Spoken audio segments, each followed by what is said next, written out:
Ahead of the first Democratic primary debates this month, former Vice President Joe Biden is heading to Iowa today, but he'll be competing for attention with President Trump.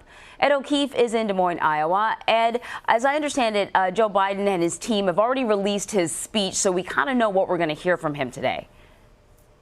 We sure do, Anne-Marie, and the former vice president is going hard after the current president. According to excerpts released by the Biden campaign, the former vice president is set to tell audiences across the state today that he believes Mr. Trump is, quote, an existential threat to America. He will call out the president's decision to start a trade war with China that he says is hurting Iowa farmers, and he'll say that the president's recent trip to Europe was a, quote, stunning display of childishness, as Mr. Trump attacked the mayor of London and House Speaker Nancy Pelosi on Twitter. For his part, the president will visit a renewable energy company in western Iowa before headlining a state GOP fundraiser here tonight in the Des Moines area. So Democrats there got a chance to hear from the majority of the candidates running for the Democratic Party. They didn't hear from Joe Biden because he skipped this sort of it's not a convention, but this gathering, if you will. What are you hearing from voters there? How do they feel about the field right now? Sure, and we should point out Biden actually said last night at a fundraiser in Washington that the reason he skipped that big, what they call Hall of Fame dinner Sunday in Cedar Rapids was because his granddaughter was graduating from high school and it was his daughter's birthday. And he says those things are far more important than running for and being president. But voters here clearly understand that they have a big role in deciding who the next president will be. Polls here right now show Biden with a lead, though not as large as it is in national surveys. With that in mind, we asked some undecided Democrats what they think about Joe Biden. I like Joe Biden. I met him when he was in Stern Lake a few years back. He's a nice gentleman, and he is one of the leaders, and I would consider Joe Biden. He's just an old pair of shoes to me. And he's comfortable, but I want youth. I think 2016 would have been a really great year for Joe. I'm not looking for an old man that is over the age of 60 that has had their chance to do things. We just need some new ideas, new energy.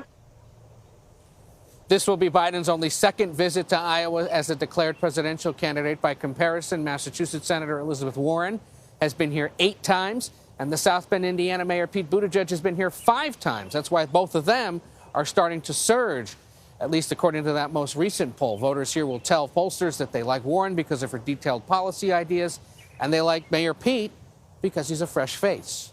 Anne-Marie?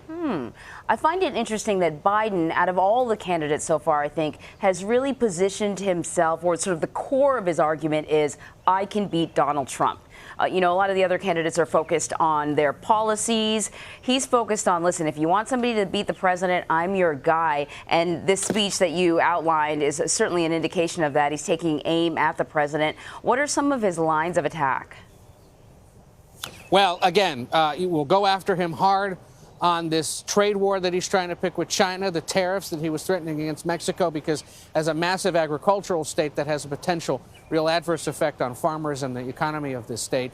We'll also focus on his temperament, his tone, the fact that he tweets attacks at the House Speaker, even the actress Bette Midler last week while he was in London. And that Midler tweet will get a shout out from Biden, at least according to the excerpts. Again, making arguments that others have made before. Republicans back in 2016 and since, and Democrats, of course, every day of the Trump presidency. But what's so different about it being Biden is that he's going to be quite direct about it. This is the most sort of formal and exhaustive lines of it, or collection of concerns and criticisms that he will express about the president. And the fact that he's doing it here in Iowa, a state where Biden is going to need to do well, a state where he isn't as well organized as others, is a sign to Democrats not only here but across the country that if your main concern is beating the president, here's how I would do it. You should side with me. And over again, Anne-Marie, whether it's in those polls that get published in newspapers or in the conversations we have with voters across the country, it's all about beating the president for Democrats.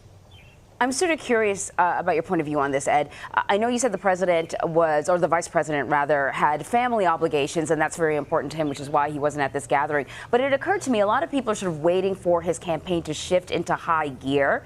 And I wondered if he was deliberately separating himself from the pack, sort of a way of saying, I'm not actually competing with any of these others. I'm sort of on a different track altogether. Yeah, I think that is part of it, Anne-Marie. He skipped a big event in California about 10 days ago. He skipped this big one over the weekend. And look, there was no real significant news out of either of those events. It was an opportunity for everybody else to introduce themselves. Well, the Biden campaign would argue he doesn't need to introduce himself to these people. They know him. He's the former vice president. He's at the top of the polls. In many cases, his lead is expanding, not shrinking, despite the fact that he's still in the race. And so they don't really want to do any damage right now.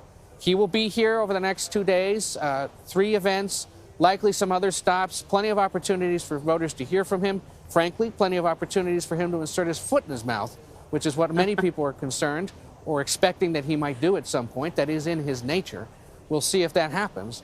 But they're quite pleased over at the Biden headquarters that they decided to skip that event on Sunday and instead are here today, coincidentally, on the same day as the president, and essentially get them to themselves today, at least here in this critical early caucus state, but also a critical general election swing state.